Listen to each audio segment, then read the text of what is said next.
Leviticus 23, verse 3. 6 days you shall work, but the seventh day you shall rest and do a holy convocation. Do no work. It is the Sabbath day of the Most High. Luke chapter 4, 16 through 17. And he, Yahushua, came to Nazareth where he was raised, and was his way of life. He went unto the synagogue on the Sabbath day and stood up to read from the book of Isaiah. Hallelujah.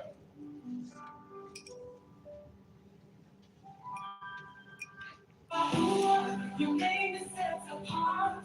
We thank you for your favor. We sing your praises, lifting hands for your Yahuwah. You are good. We're waiting, Yahuwah. Your name is set apart. We thank you for your favor. We sing your praises, lifting hands. Oh, Yahuwah, you are good.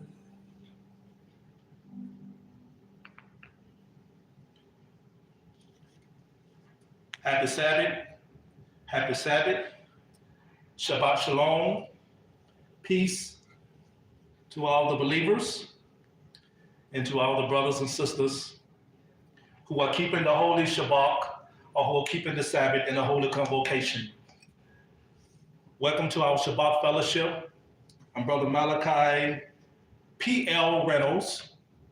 I'm Brother Malachi P.L. Reynolds, the facilitator and the chief administrator of this fellowship.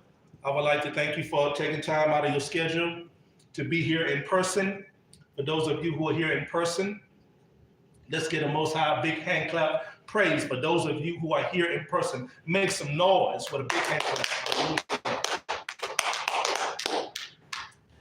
And for those of you who are viewing by way of social media, we broadcast for those who are sick and shed in. We broadcast for those of you who are sick and shed in and who is beyond a 100-mile radius. I want you to know that I love you all and that I am praying for you all. I want you to know that I love you all and that I'm praying for you all. And I don't have to know you personally to love you, but I love you simply because the Most High loves you and me. Hallelujah. All right. If you are a brother or sister who would like to be water baptized, feel free to give us a call at 800-592-8213. And we will do our best to accommodate you and your family after the example of Yahushua, Jesus the Christ, in water baptism. If you are a brother or sister who need counseling and anger management or domestic, or if you are a domestic violence abuse victim, you can reach out to us for counseling as well. We are a safe haven ministry for those who have suffered domestic violence in their homes.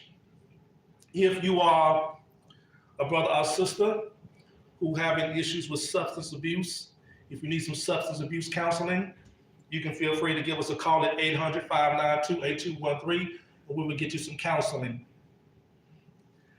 Our mission here is to teach you who you are and whose you are according to the scriptures, and to be a light to all nations. Hallelujah. Once again, I want you to know that I love you all and I'm praying for you all. Be sure to send in your donations to support this fellowship at our Cash App, ApostolicRhemaIsrael. ApostolicRhemaIsrael. Whatever you send would be greatly appreciated. And every dollar you send will go towards the facilitation and us getting a building to build a Shabbat fellowship of our own. Hallelujah. All right. I'm going to come to you with a brief lesson entitled The Rage of the Nations. The Rage of the Nations. Hallelujah. The rage of the nations. We hear a lot of commotion that's going on amongst the different ethnic groups that are here in the United States. The United States of America is not made up of one ethnic group. It's not made up of one ethos. but it's made up of many different ethnic groups. These ethnic groups is different nations. Every ethnic group in America is a nation that came here from another nation. And I'm going to speak with you about the rage of the nations. Right now, there's a shift going on in the government of the United States of America. Let's go to Genesis, the 10th chapter, which is called the Table of Nations, or at least I call it the Table of Nations. Genesis, the 10th chapter. Once again, there's a shift going on in the government of the United States of America. And this shift that's going on in the government of the United States of America is causing a domino effect amongst all the nations of the world, amongst all the nations or ethnic groups in America, and among all the nations of the world geographically. Now, in Genesis, the 10th chapter, this particular chapter, I have dubbed Genesis, the 10th chapter, the Table of Nations, because we're going to read a couple of verses or a few verses from Genesis, the 10th chapter, to describe where do ethnic or ethnos or nations come from. Now, in Genesis, the 10th chapter, the first verse, it reads, "Now these are the generations of the sons of Noah, Shem, Ham, and Japheth. And unto them were sons born after the flood.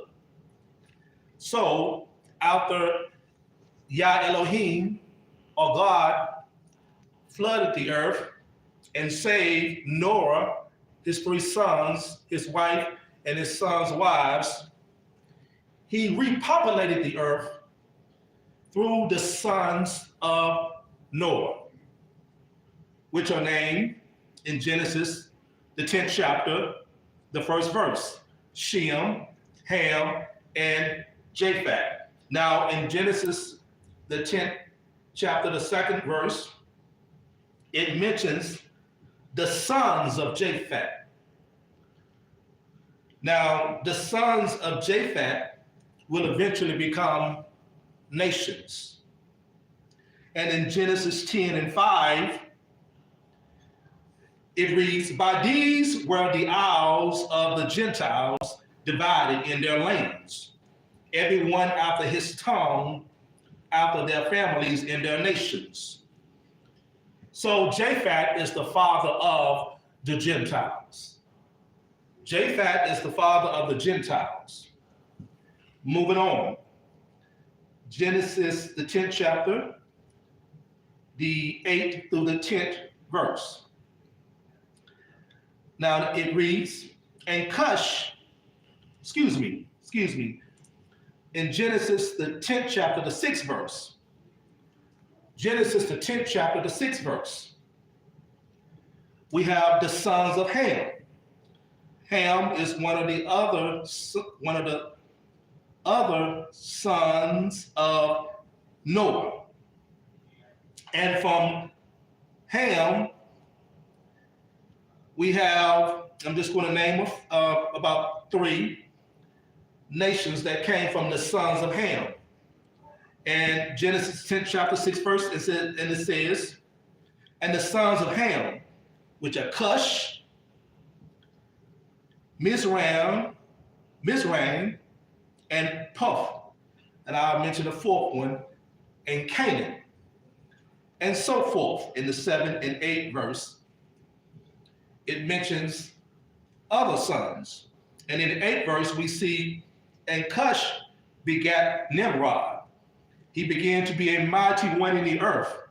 9th verse, he was a mighty hunter before the Most High, or before Yahweh.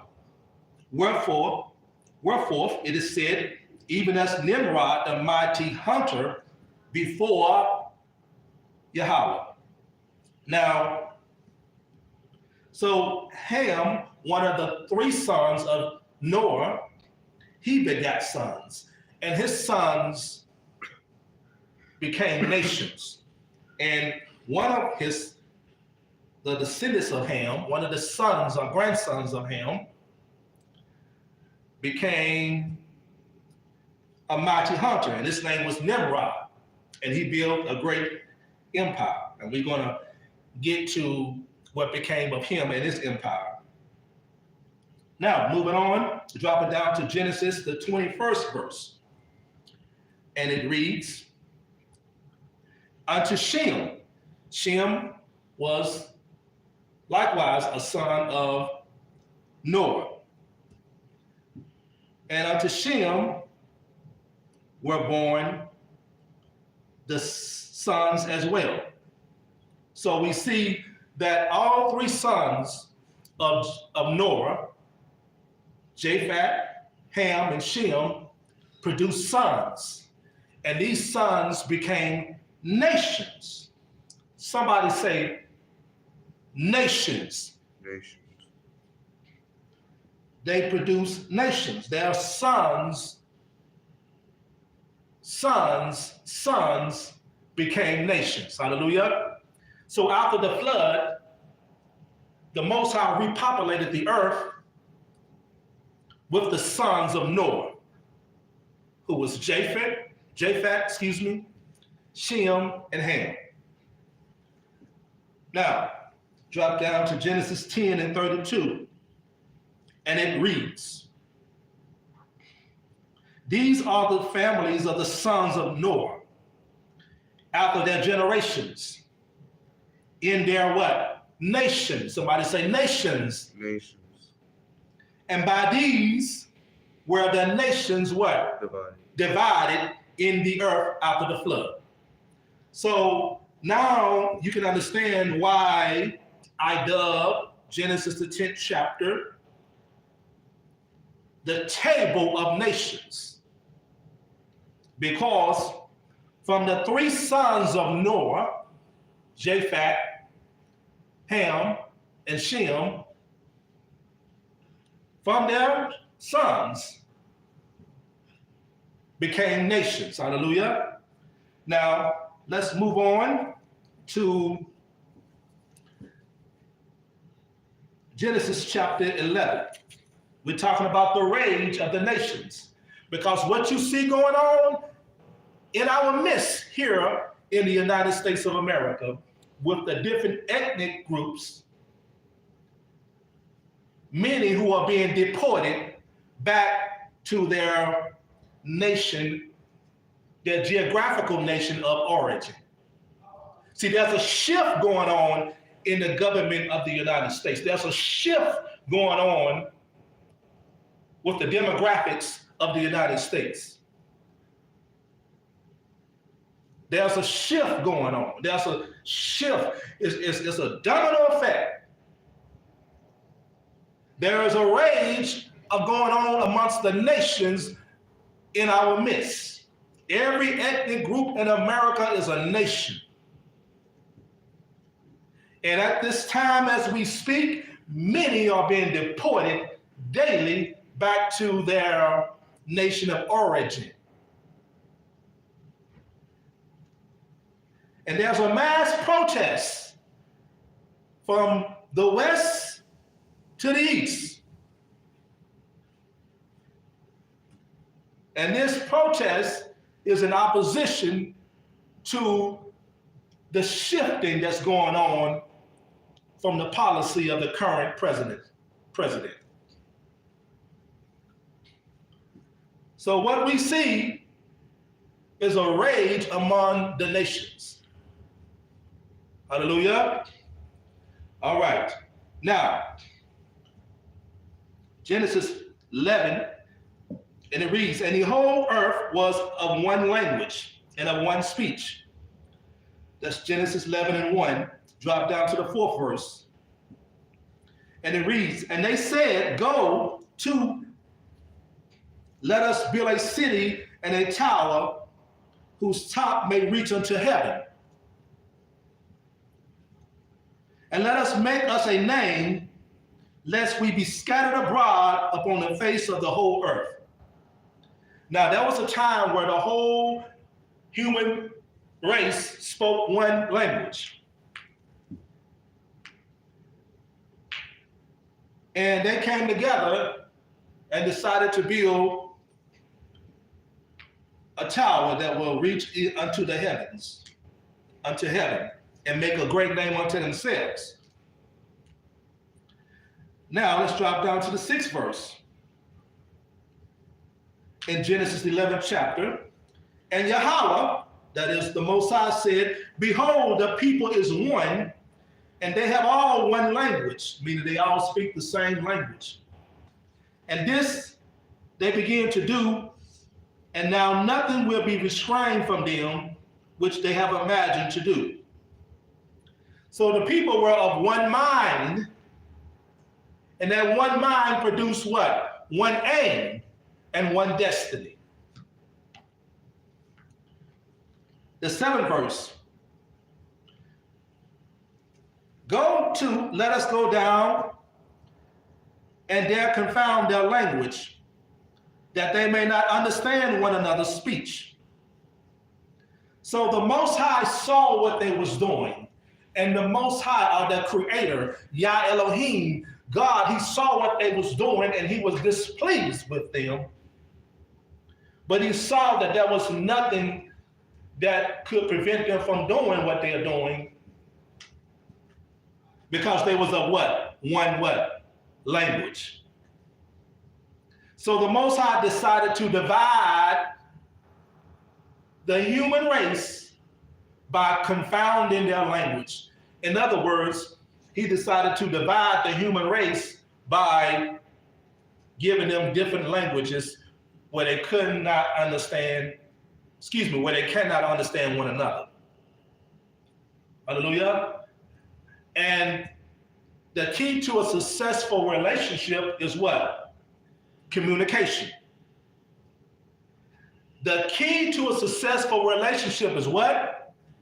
Communication. Hallelujah. Somebody say communication. Communication. So as long as they spoke one language, they was in agreement. Hallelujah. They could do anything that they put their mind to do because they was in agreement, because they spoke one language. But when the Most High divided them up by languages, by different languages, they could no longer work together to build this tower unto heaven and make a name great unto themselves. Now listen, their king was Nimrod, who was from one of the 3 sons of Noah, Ham. Nimrod was what you would call today an African. Nimrod was a Hamite. His great-great-grandfather was Noah's son, Ham. And he was the one who united the people to build this tower under this one language that they spoke. But the Most High was displeased with what they was doing, so he divided them up by languages, because it was not in the will of Yahweh. It was not in the will of Yah Elohim. It was not in the will of God for them to do what they was doing, and for them to be geographically positioned in one spot on the earth. But Yah Elohim made mankind to be scattered abroad across the earth. Now, the 8th verse in Genesis, the 11th chapter, it says, so Yahweh scattered them abroad from that one place upon the face of all the earth, and they left off to build the city. So how did the Most High stop them from building the city? By giving them a what? Different language.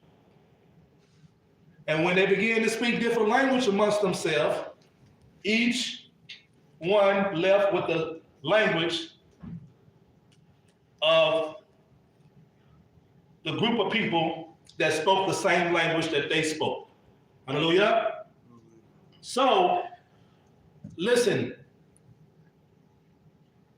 the human race was not divided necessarily according to pigmentation, but the human race was divided according to what?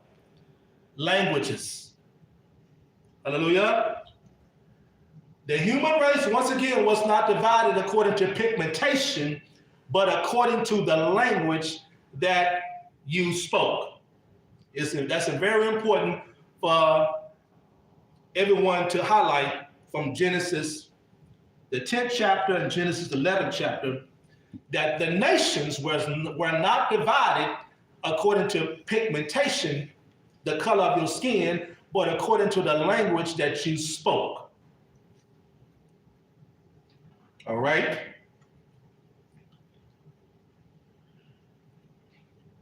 The 9th verse, therefore is the name of it called Babel, because the Most High did there confound the language of all the earth, and from there did the Most High scatter them abroad upon all the face of the earth.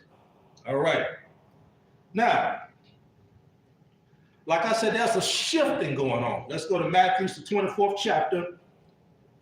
Let's go to Matthew's, the 24th chapter. There's a shifting going on in America, and this shifting going on in America is causing a domino effect upon all the other nations of the world geographically. All right? Now,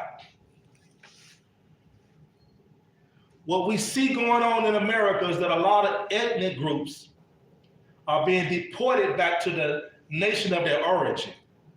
And a lot of these people don't want to go back to the nation of their origin. The previous administration welcomed different nations, different ethnic groups into America. Now, there are many people protesting against